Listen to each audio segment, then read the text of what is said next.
Muito bom estar aqui, mais uma vez. Para mim é uma alegria imensa.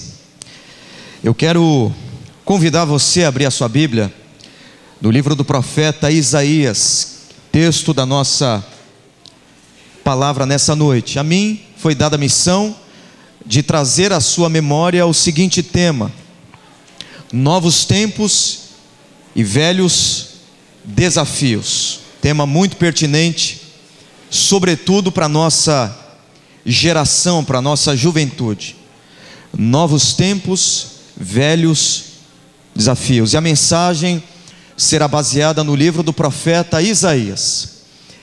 É um tema bem interessante, porque nós de fato, como nunca, vivemos novos tempos. O tempo parece que se tornou altamente veloz para nós, como nunca antes. Transformações que outrora eram processadas ao longo de um século, por exemplo, hoje o são de 5 a 10 anos. Mudanças sociais, avanços tecnológicos, essas modificações nas quais nós vivemos hoje, estamos inseridos, diretamente inseridos, envolvidos, são muito mais rápidas. Então de fato é um novo tempo, ou são novos tempos, como você preferir. Mas eu não quero tratar hoje a respeito dessas mudanças que nós estamos acompanhando a curto e médio prazo. A minha intenção nessa noite não é fazer uma radiografia da nossa cultura e elencar aqui as modificações sociais, as transformações, as mutações pelas quais nós estamos passando e com as quais nós contribuímos dinamicamente. Hoje não é a minha intenção falar sobre mudanças sociais e fazer, repito, uma leitura do nosso tempo e da nossa cultura. O que me chama a atenção nesse tema são os desafios velhos ou antigos desses novos tempos. Isso que é mais interessante, porque não obstante vivermos em tempos novos ou num novo tempo, numa nova era, numa nova época, nós estamos lidando aqui com paradigmas, com problemas, com adversidades antigos e velhos. Então, a despeito de nós estarmos imersos numa cultura que cada vez mais velozmente se transforma, se modifica e ganha novas faces, novas características, os problemas com os quais nós lidamos são antigos. Então o tempo muda, mas o DNA do tempo continua. O DNA do tempo é o mesmo. O DNA do tempo ainda está carregado de pecado. Então, quando eu olho para a minha cultura circundante, quando eu observo o meu tempo e eu tento fazer uma leitura a respeito daquilo que nós vivemos hoje, das grandes transformações sociais, eu necessariamente preciso retornar a velhos problemas, a antigos desafios. Ainda que o tempo seja novo, os desafios são os mesmos. E eu vou mostrar isso para você. Se você, por exemplo, abrir no livro do profeta Isaías e também no livro do profeta Miqueias, mas hoje eu quero me ater principalmente no profeta Isaías. Eu digo ambos profetas porque os dois viveram na mesma época e profetizaram em tempos iguais. Eles foram simultaneamente profetas para a nação de Israel e de Judá, para o reino do norte e para o reino do sul. Mas Isaías tem uma visão, até pelo tamanho do seu livro, um pouco mais aprofundada da sua cultura. um pouco mais aprofundada dos desafios que lhe eram inerentes a ele e a toda a sua nação. Então eu vou elencar aqui, eu vou descrever, como para efeito de introdução, alguns problemas. E talvez agora você se veja como naquele momento onde você se depara com uma fotografia antiga, uma fotografia amarelada, uma fotografia velha, e você olhe para aquele rosto na fotografia e você enxergue e veja nessa fotografia algo que não mudou. Talvez uma pessoa, talvez uma rua, talvez uma casa, e você olha para essa fotografia e diz: é exatamente a mesma coisa, parece que não mudou nada. O que nós vamos fazer agora é olhar para uma fotografia antiga, para uma fotografia amarelada, para uma fotografia tirada há mais de 2000 anos atrás, muito mais, para ser um pouco mais exato, 2700 anos atrás, mas que parece que é exatamente a mesma fotografia, a mesma radiografia da nossa cultura. Por exemplo, se você abrir a sua Bíblia no capítulo 1 de Isaías, você vai ler nesse texto algo que vai lhe parecer muito familiar, versículo 1 até o versículo 6, que eu chamo de problema da rebeldia espiritual. E eu vou fazer aqui uma leitura em espelho, e ao mesmo tempo que olhar para essa fotografia de 2700 anos atrás, eu quero olhar para a nossa fotografia hoje, para a nossa cultura hoje, de agora. Capítulo 1, versículo de 1 a 6. Ouvi, ó céus, e dá ouvidos à terra, porque o Senhor é quem fala. Criei filhos e os engrandeci, mas eles estão revoltados contra mim. O boi conhece o seu possuidor, e o jumento o dono da sua manjedoura, mas Israel não tem conhecimento. O meu povo não entende. Ai dessa nação pecaminosa, povo carregado de iniquidade, raça de malignos, filhos corruptores, abandonaram o Senhor, blasfemaram do Santo de Israel, voltaram para trás. Porque haveis de ainda ser feridos, visto que continuais em rebeldia. Toda a cabeça está doente, todo o coração enfermo, desde a planta do pé até a cabeça não há nele coisa sã, senão feridas, contusões e chagas inflamadas, umas e outras não espremidas, nem atadas, nem amolecidas com óleo. O primeiro problema apontado pelo profeta Isaías é o problema da rebeldia espiritual. E todos os problemas que nós vamos olhar, vamos enxergar no livro dessa profecia, decorrem exatamente desse primeiro problema daquela sociedade, da nossa sociedade.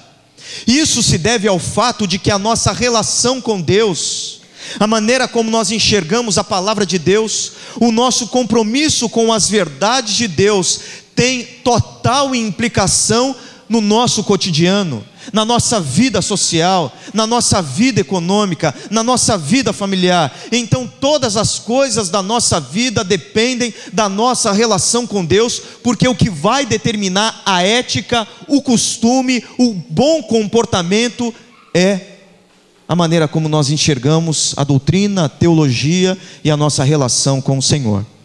Se vocês observarem,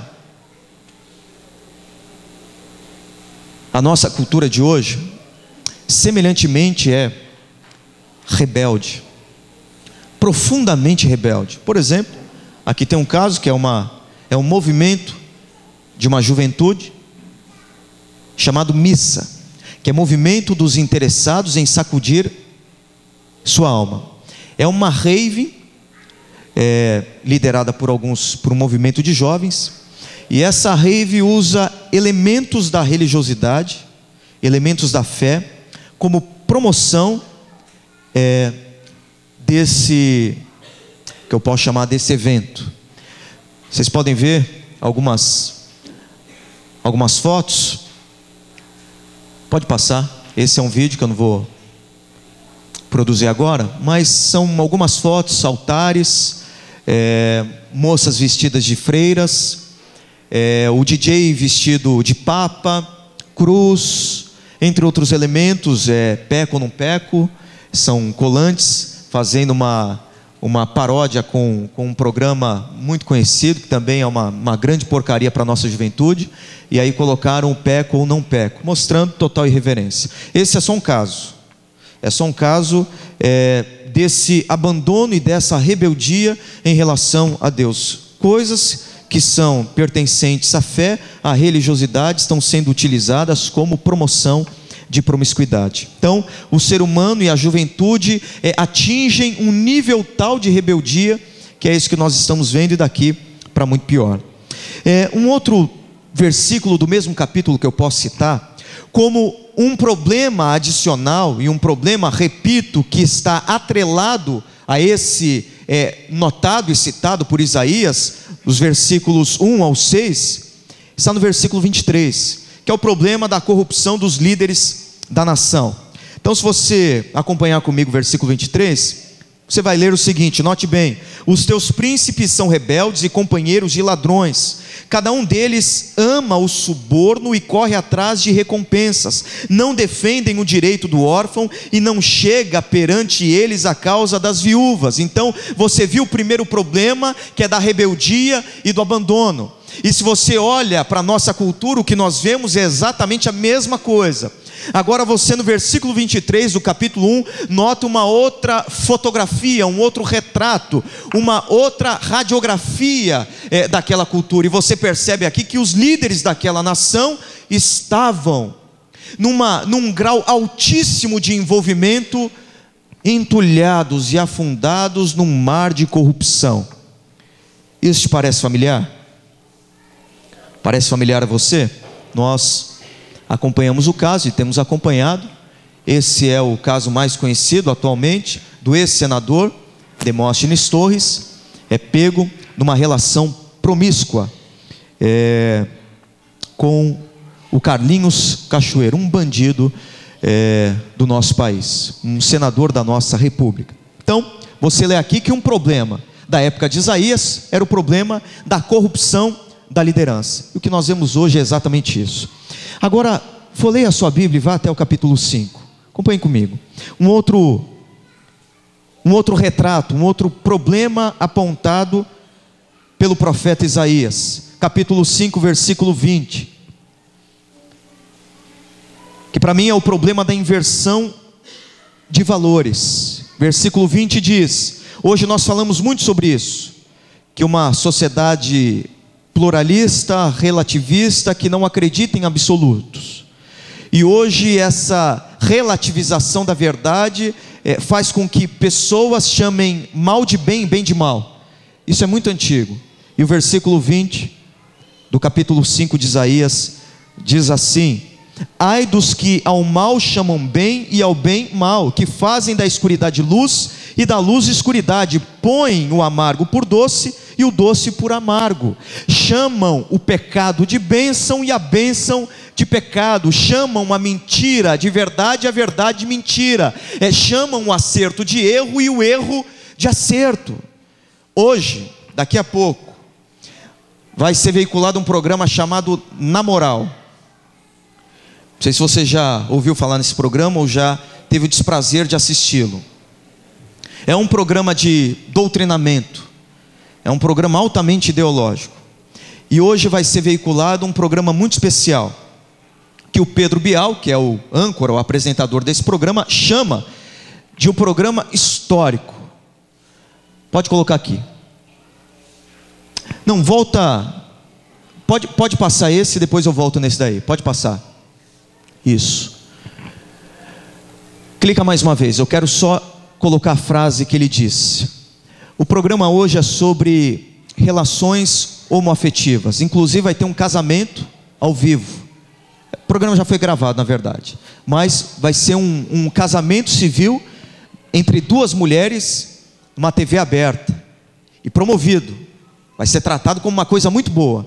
E olha a frase que Pedro Bial diz sobre esse programa. Eu peguei essa notícia hoje. Daqui a 50 anos vão falar sobre aqueles bárbaros que ficavam discutindo quem podia dormir com a Maria ou com o João. Essa é a nossa cultura de hoje. as configurações mudam um pouco, se bem que hoje não é muito diferente do que acontecia em Sodoma e Gomorra. As configurações mudam, mas é isso que estão dizendo, que aqueles que defendem o casamento heterossexual são bárbaros, que daqui a 50 anos ou menos, as pessoas vão olhar para mim e para você como bárbaros, primitivos que ficaram lá no passado, como dinossauros. Essa é a nossa cultura da inversão de valores. Por isso que os tempos são novos. Mas não adianta aqui eu radiografar o tempo, sem mostrar para vocês que o tempo de hoje, com todos os avanços que nós experimentamos, são tempos que trazem no seu DNA desafios muito antigos, que são esses aqui. Volta um pouquinho naquele que a gente colocou. Vai para o capítulo 3, do versículo 14 a 15. Você vai ver o problema da injustiça ou da desigualdade social, para você não achar que o problema é muito novo. Capítulo 3, versículo 14 a 15, diz o texto: o Senhor entra em juízo contra os anciãos do seu povo e contra os príncipes. Vós sois os que consumistes esta vinha, o que roubastes do pobre está em vossa casa.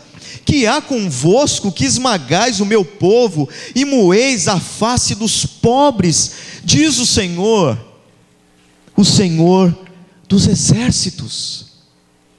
O problema da injustiça social, da desigualdade social, do rico roubando e arrochando o pobre com altos impostos, não é um problema novo, é um problema antigo. Eu não sei se você ficou sabendo desse caso, não sei se você sabe, mas no Brasil existe ainda muito trabalho escravo, muito. Existe ainda gente que trabalha em regime de escravidão, aqui bem pertinho de nós, no Guarujá. Todas essas notícias são desse ano, viu? Todas.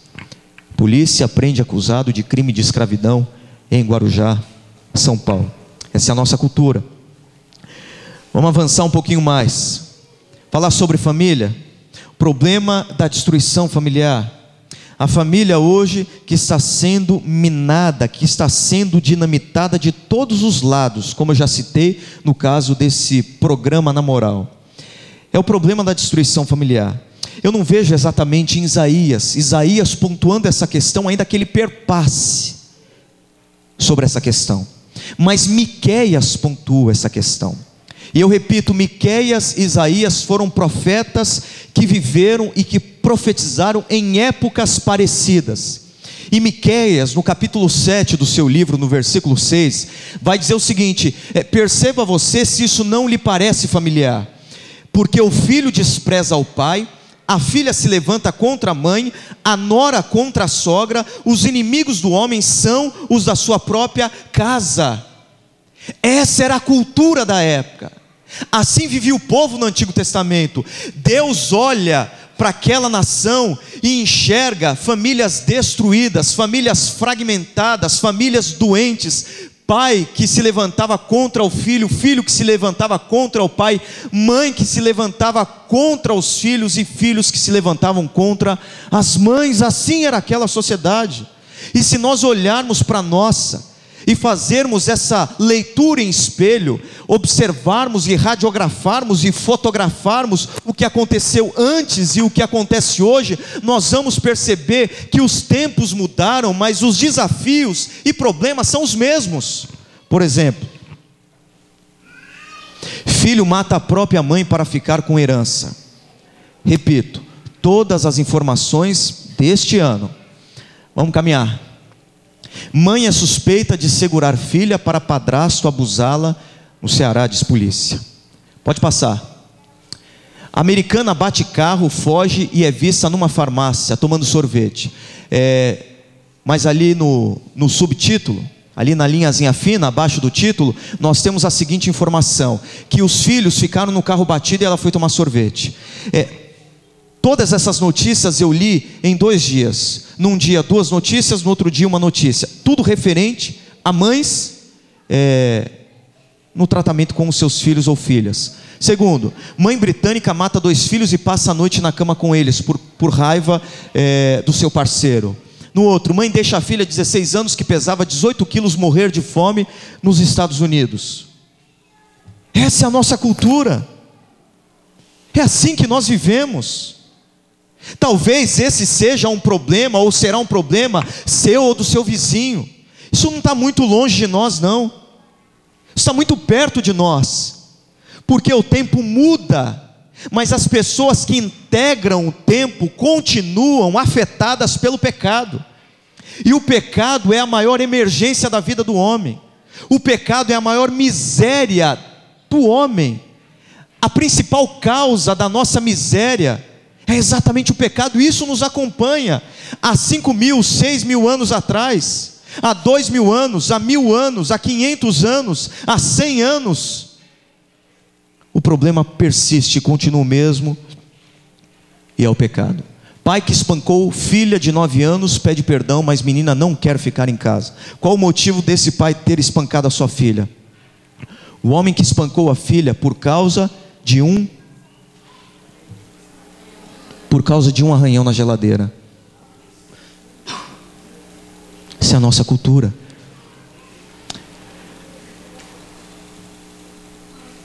Esses aqui você conhece esses problemas, né? Do comércio religioso. Eu não preciso ficar pontuando muito essa questão, mas vale a pena destacá-lo. Se você abrir a sua Bíblia em Isaías capítulo 30, do versículo 10 a 11,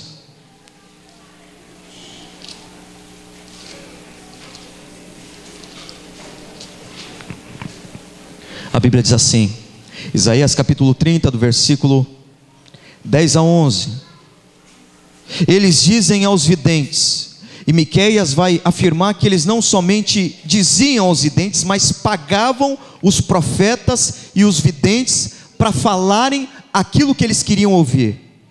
Mas o texto de Isaías diz: eles dizem aos videntes, não tenhais visões, e aos profetas, não profetizeis para nós o que é reto. Dizei-nos coisas aprazíveis, profetizai-nos ilusões, desviai-vos do caminho, apartai-vos da verdade, não faleis mais o santo de Israel. Nós queremos saber de prosperidade, nós queremos saber de dinheiro no bolso, nós queremos saber e conhecer um Deus que nos retribui, mesmo quando nós estamos caminhando para longe dEle, para além da sua vontade. Esse é o Deus que nós queremos o Deus que massageia o nosso ego, nós queremos um Deus que nos dá uma missão de ingressarmos não numa carreira cristã, mas dentro de uma casa de repouso, onde o nosso ego será constantemente massageado pelas mãos desses falsos profetas. O pedido era o mesmo. Nós não queremos ouvir aquilo que nós precisamos ouvir, nós queremos ouvir aquilo que nós gostamos de ouvir. Dá-nos, ó Deus, aquilo que nós queremos, e afasta de nós aquilo que nós precisamos. Esse era o lema do povo de Israel. E o pecado da violência também, ou o problema da violência, que é um problema muito comum, muito normal hoje, e que talvez seja o grande problema que tem nos afetado e causado em nós muita ansiedade. Vou ler a sua Bíblia para o final do livro de Isaías, capítulo 59, do versículo 3 e o versículo 7. Isaías capítulo 29, versículos 3 e 7. Isaías 59, versículos 3 e 7. Diz assim o texto: porque as vossas mãos estão contaminadas de sangue, os vossos dedos de iniquidade, os vossos lábios falam mentiras, e a vossa língua profere maldade. Agora o versículo 7: os seus pés correm para o mal, são velozes para derramar o sangue inocente, os seus pensamentos são pensamentos de iniquidade, nos seus caminhos há desolação e abatimento. Retrato de uma sociedade violenta. Só que o maior desafio para esse tempo de hoje, para o seu tempo, para o meu tempo, é nós não termos medo de encararmos o desafio, de vivermos com temor diante do nosso Deus e com coragem diante dos homens. Esse é o nosso maior desafio, é não ter medo, é viver para a glória de Deus, é viver para Deus com toda a intensidade, com toda a força da nossa vida, independentemente do que aconteça, porque todos os que se levantaram com um estilo de vida contracultural, todos aqueles que remaram contra a maré, todos aqueles que levantaram a sua voz profética contra os males, contra os problemas daquela sociedade, sofreram por isso. A palavra de Deus diz, Paulo diz a Timóteo: Timóteo, todos aqueles que querem viver piedosamente no Senhor serão perseguidos. Não há outra condição. O chamado para nós vivermos a nossa cultura de maneira que agrade a Deus, com coragem, com determinação, com fé, com perseverança, é um chamado para o sofrimento, sim. Por isso que é preciso coragem para viver de maneira diferente. E não existe pessoa mais encorajadora do que Deus na nossa vida. Deus é o nosso grande encorajador. Quando nós olhamos para a Bíblia e vemos as expressões que Deus utiliza para encorajar o seu povo diante ou em face dessas dificuldades, nós ficamos maravilhados com aquilo que Deus quer de nós. Isaías viveu nessa cultura, mas Isaías é o profeta que mais utiliza a expressão não temas, porque Isaías profetiza não apenas para a sua cultura, Isaías profetiza para alguns membros da igreja invisível de Deus que estavam naquela cultura, o que nós chamamos na teologia de remanescente fiel, a igreja verdadeira, porque naquela época, como na nossa época, naquela época nem todos aqueles que eram circuncidados na carne o eram de coração. Da mesma forma, nem todos aqueles que estão arrolados no rol de membros de uma determinada denominação, nem todos aqueles que fazem parte do rol de membros do céu, nem todos os que estão inscritos e escritos no rol de membros de uma igreja, dessa igreja, ou seja, de qual igreja for, estão arrolados no livro da vida, escritos pelo dedo de Deus. E quando Isaías escreve o livro da sua profecia, ele tem em mente não aqueles que eram circuncidados na carne, mas aqueles que tinham seus corações purificados pela promessa do Salvador. É para esses que ele se envia. E por isso que ele diz: não temas. É para esse grupo de pessoas: não temas. O retrato da cultura é esse retrato. Vocês estão envolvidos, vocês estão circunscritos numa cultura caída, permissivista, promíscua, violenta, voraz. Mas não temos.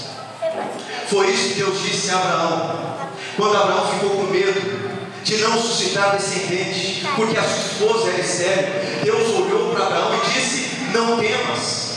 Foi isso que Deus disse, por exemplo, para Agar, quando Agar estava no meio do deserto, porque havia sido expulsa pela sua senhora, esposa de Abraão, chamada Sarai, e no meio do deserto acabou comida, acabou água. Ela colocou o seu filho Ismael à sua frente e ficou apenas esperando pela morte do seu filho. E nesse momento um anjo do Senhor vem até Agar e diz: não temas.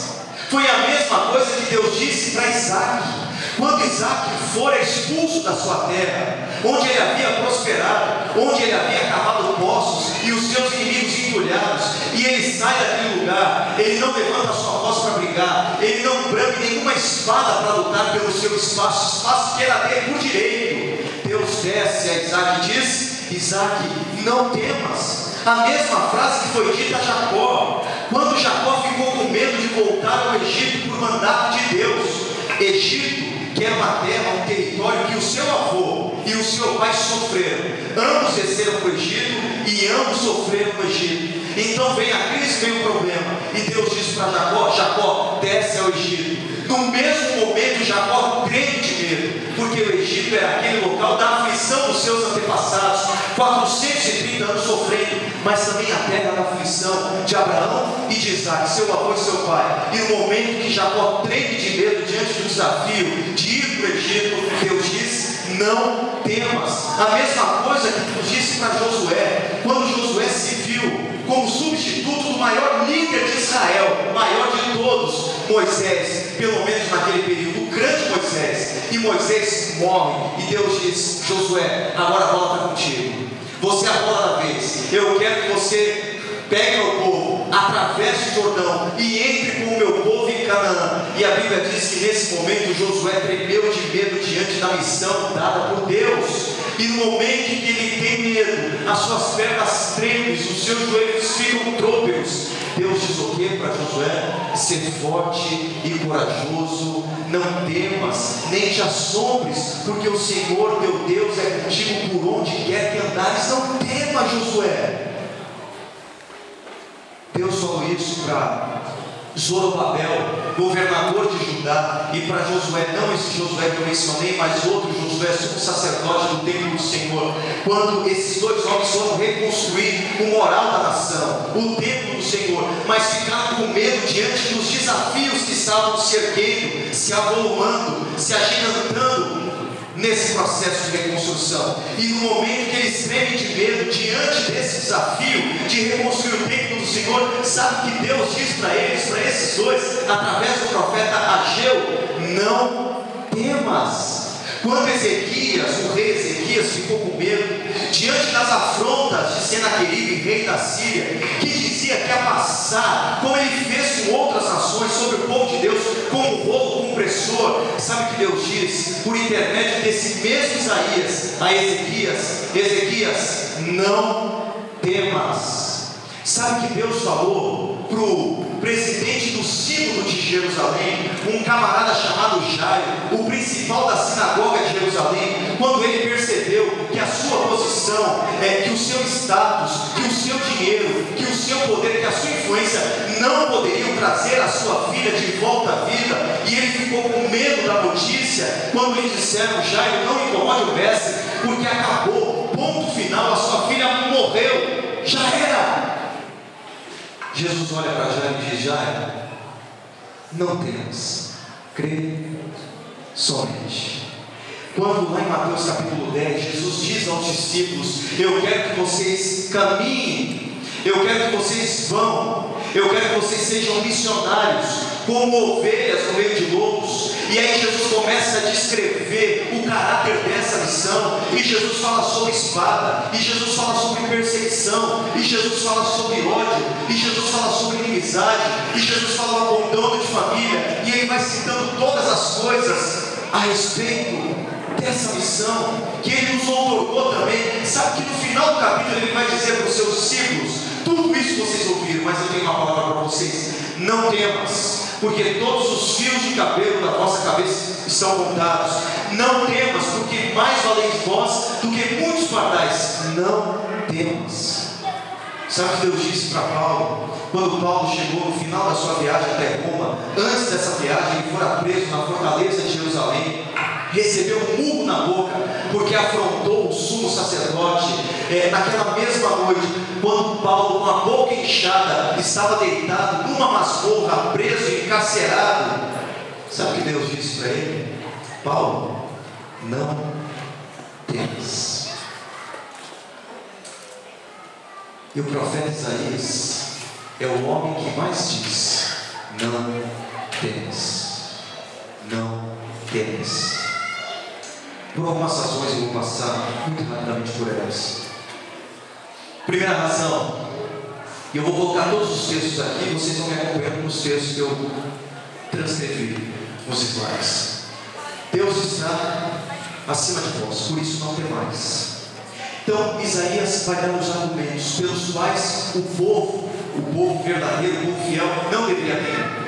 E a primeira razão dele é simples: porque Deus está acima de vós. Diz no texto bíblico, pode jogar para a gente aí, capítulo 7, versículo 4.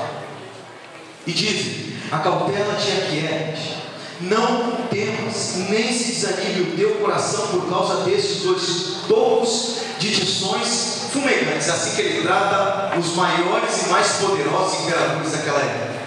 Deus trata como dois tocos de tições fumegantes, por causa do ardor da ira de Rezim e da Síria e do filho de Remalias. Capítulo 10, versículo 24. Pelo que assim diz o Senhor dos exércitos: povo meu, que habitas em Sião, não temas a Síria, quando te ferir com a vara e contra ti levantar o seu bastão, a maneira dos egípcios. Perceba que Deus não está dizendo que pelo fato de ele estar acima do povo e acima dos inimigos do povo, o povo não sofreria. Ele não diz isso. Ele diz, quando te ferir e quando contra ti levantar o calcanhar. Deus está falando, esses dois aí são dois tocos de tições fumegantes, mas eles vão te ferir. Agora não se esqueça que a despeito disso, eu estou acima de vós, eu estou acima dos vossos inimigos. Apesar de tudo, eu continuo no comando, eu continuo no controle, eu continuo com as rédeas da vida dessa nação nas minhas mãos, e eu não as largo por nada. Capítulo 37, versículo 6. Isaías lhes disse: dizei isso a vosso Senhor, assim diz o Senhor, não temas, por causa das palavras que ouviste, com as quais os servos do rei da Síria blasfemaram contra ti. E o último texto desse ponto diz: eu sou aquele que vos consola. Quem pois és tu para que temas o homem? Ele está falando de imperador, de gente poderosa, de gente que tinha a decisão de falar vive ou morre. Ele diz: não tenha medo do homem. Esse homem que te ameaça, que te afronta, que levanta o calcanhar contra você, é mortal. É isso que Deus vai falar. Ou o filho do homem que não passa de erva. Dois tocos de tições fumegantes, e agora erva. Essa foi a primeira visão de Isaías. Quando Isaías é chamado do rei, ou no ano da morte do rei Uzias, ele tem uma visão. E sabe qual é a visão de Isaías? Isaías diz assim: nesse tempo de crise, de aperto, nesse tempo de um futuro desconhecido, afinal o rei importante havia morrido depois de longos anos nesse reinado. Nesse momento de crise, nesse momento de escuridão, nesse momento de incertezas, a Bíblia diz assim: eis que eu vi um alto e sublime trono. Essa foi a primeira visão de Isaías. Apesar de tudo que estava acontecendo, apesar daqueles problemas apontados por Isaías, vocês se lembram do capítulo 1 que eu apontei aqui? Apesar de tudo isso, ele tem uma visão, e Deus faz questão de dizer a Isaías, apesar de tudo aquilo que eu te falei para falar sobre os problemas dessa nação, e apesar da morte desse rei, eu estou no trono. Uzias morreu, mas sou eu que governo a terra, sou eu que dou o tom, sou eu que digo para onde vai, sou eu que digo o que tem que acontecer, sou eu que escrevo a história. Não é Uzias, não é esse povo, não é Senaqueribe, não são os seus inimigos, sou eu, porque eu estou num alto e sublime trono. Por isso que nós não devemos temer, porque Deus está acima de nós, e não apenas acima de nós, Ele está acima dos nossos inimigos. Deus está no controle de tudo. Uma segunda razão pela qual Isaías é boca de Deus para encorajar o povo e a dizer não temas, é que Deus está entre vós. Não tem mais, porque Deus está entre vós. Isso é importante por algumas razões.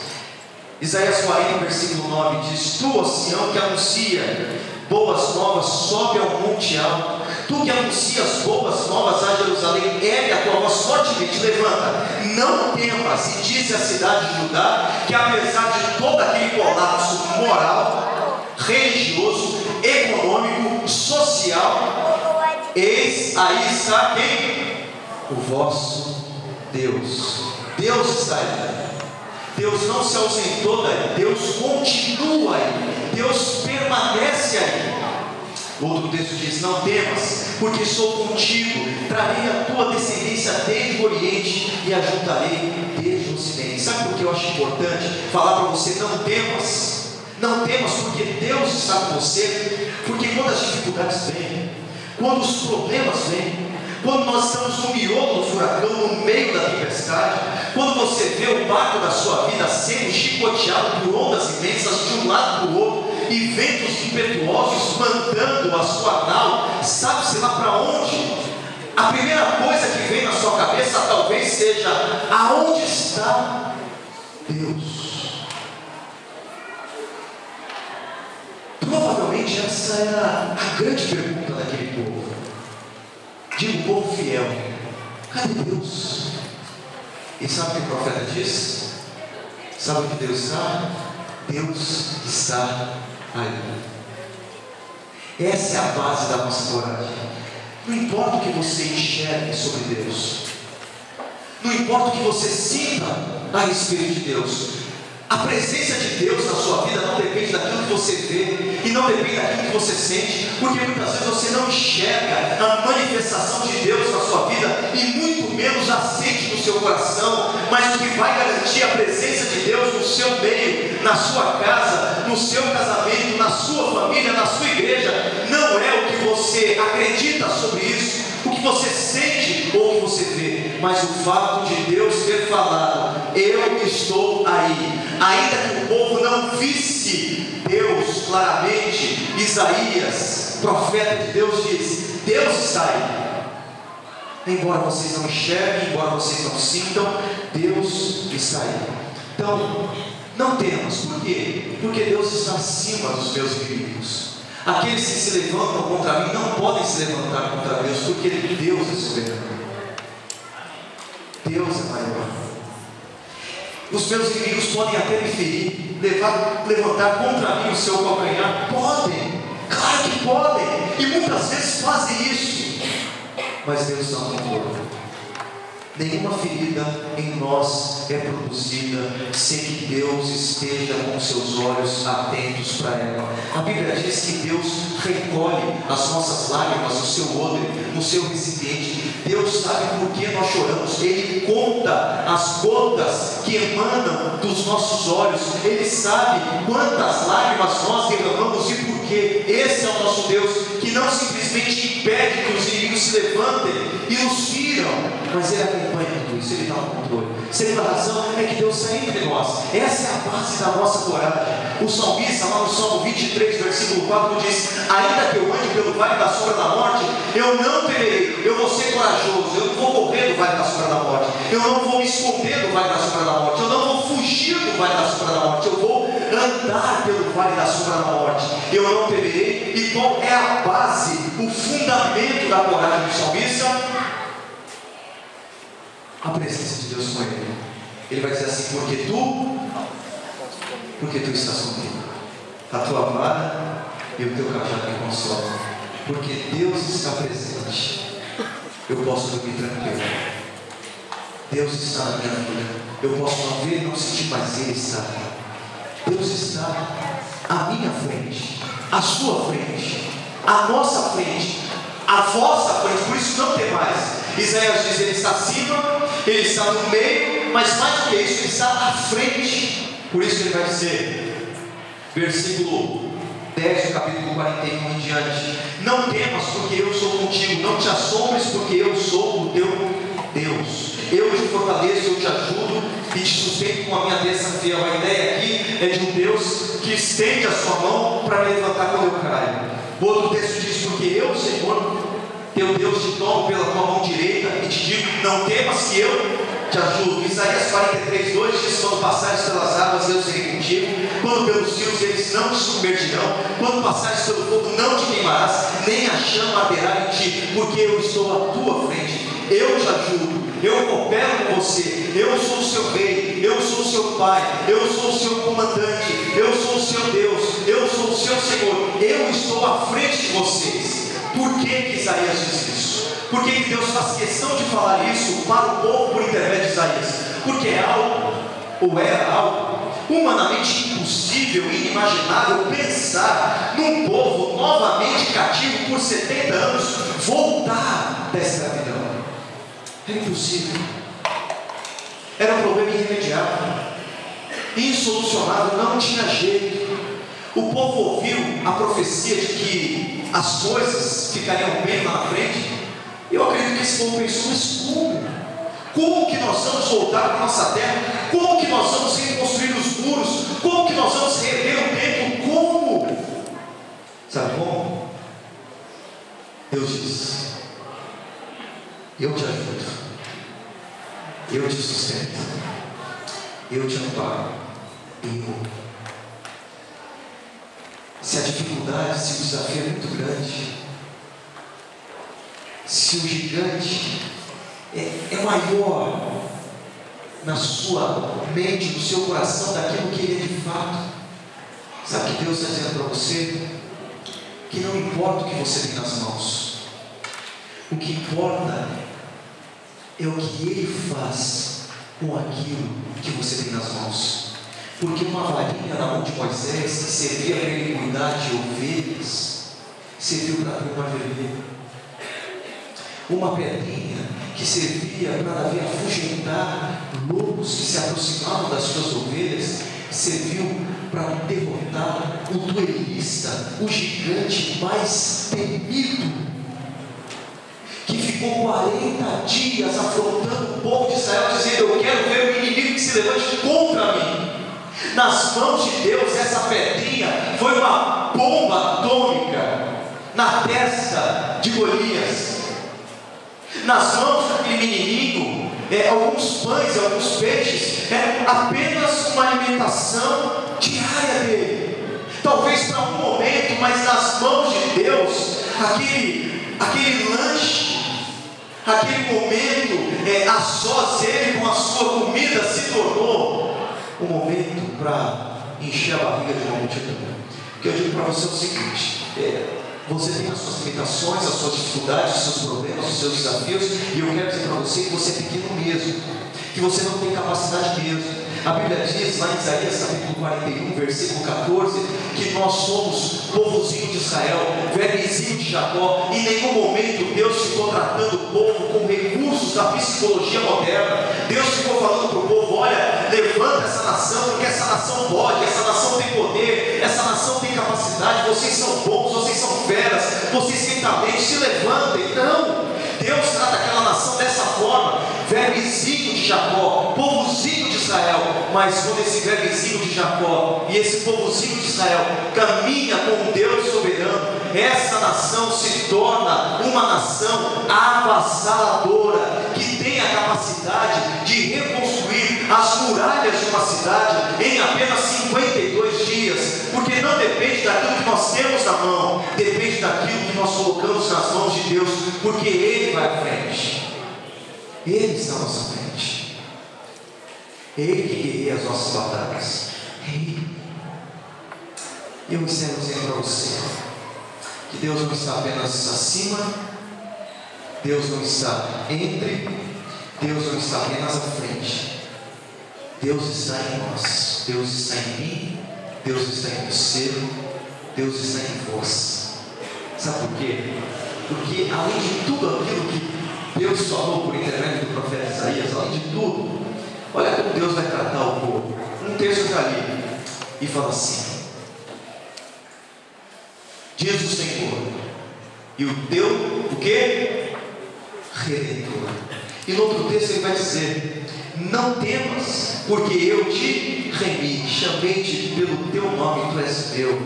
E o outro texto diz o quê? Não temas, ó Jacó, servo meu, a quem escolhi. E o último diz: não temas, porque não serás envergonhada, não te envergonhes, porque não sofrerás humilhação, pois te esquecerás da vergonha da tua mocidade, não mais te lembrarás do opróbrio da tua viuvez, porque o teu Criador é o teu marido, o Senhor dos exércitos é o seu nome, o Santo de Israel é o teu Redentor. Ele é chamado o Deus de toda a terra. Redentor, marido, aquele que escolheu. Olha quantas expressões do amor de Deus por nós. Por isso que eu disse que Deus está em nós e nós estamos em Deus. Há uma relação indissociável, onde nós somos a mulher, a noiva do Cordeiro, e Ele é o marido. Ele cuida dela, Ele tem uma relação com ela, de tal forma que aquele que mexe com você, na verdade não mexe com você, mexe com o seu marido, mexe com o seu Redentor, mexe com o seu Pai, mexe com o seu Senhor, mexe com o seu Deus. Deus diz assim: aquele que toca no meu povo é como se colocasse o dedo na pupila dos meus olhos. Por isso que quando Paulo persegue a igreja do Senhor Jesus lá em Atos, quando Jesus se depara com Paulo ou com Saulo, Jesus não diz: Saulo, Saulo, por que persegues a minha igreja? Jesus diz para Saulo: Saulo, Saulo, por que me persegues? Porque perseguir a igreja é perseguir. Por isso que você não deve temer frente aos desafios que você tem na sua vida, frente aos problemas de tempos novos, que na verdade são problemas antigos de tempos atuais, problemas que se repetem. Você tem esse grande desafio, mas não temas, seja corajoso, não tenha medo, não tenha pavor, não tenha pânico, não se acovarde, não olhe para trás, não retroceda, caminhe, seja diferente. Por quê? Porque Deus está como? Deus está acima de nós, Deus está entre nós, Deus está à nossa frente, Deus está. E sabe como Isaías termina o livro da sua profecia? Falando, sabe de quem? Falando, sabe de quem? De Jesus. Ele é o maior motivo da nossa coragem, porque Isaías vai profetizar aquilo que João profetizou, como última página da nossa história aqui na terra. Vai haver um dia que não haverá lágrimas, nem luto, nem dor, nem sofrimento, nem doença, nem morte já existirá, porque veio o Redentor para nos redimir de todo o pecado, da principal causa da nossa miséria. E um dia Ele vai voltar para colocar definitivamente na história, na minha história e na sua história, um ponto final de todos esses problemas que são decorrentes do pecado. Nunca se esqueça disso. Eu ouvi uma vez e nunca me esqueci. Se o problema da nossa sociedade fosse um problema estritamente financeiro, Deus teria mandado para cá um economista. Se tivesse sido apenas um problema de guerras entre povos, Ele teria mandado para cá um diplomata. Se fosse um problema de ordem sentimental e psicológica, Ele teria mandado um psicólogo. Mas o principal problema do homem é o pecado, e para isso Ele mandou o seu Filho, para morrer pelos nossos pecados, nos redimir de toda a culpa, de todo o erro, e colocar em nós agora essa paz que excede todo entendimento, que nos faz declarar: ainda que eu ande pelo vale da sombra da morte, eu não temerei mal nenhum, porque Tu estás comigo, o Teu cajado e o Teu bordão me consolam.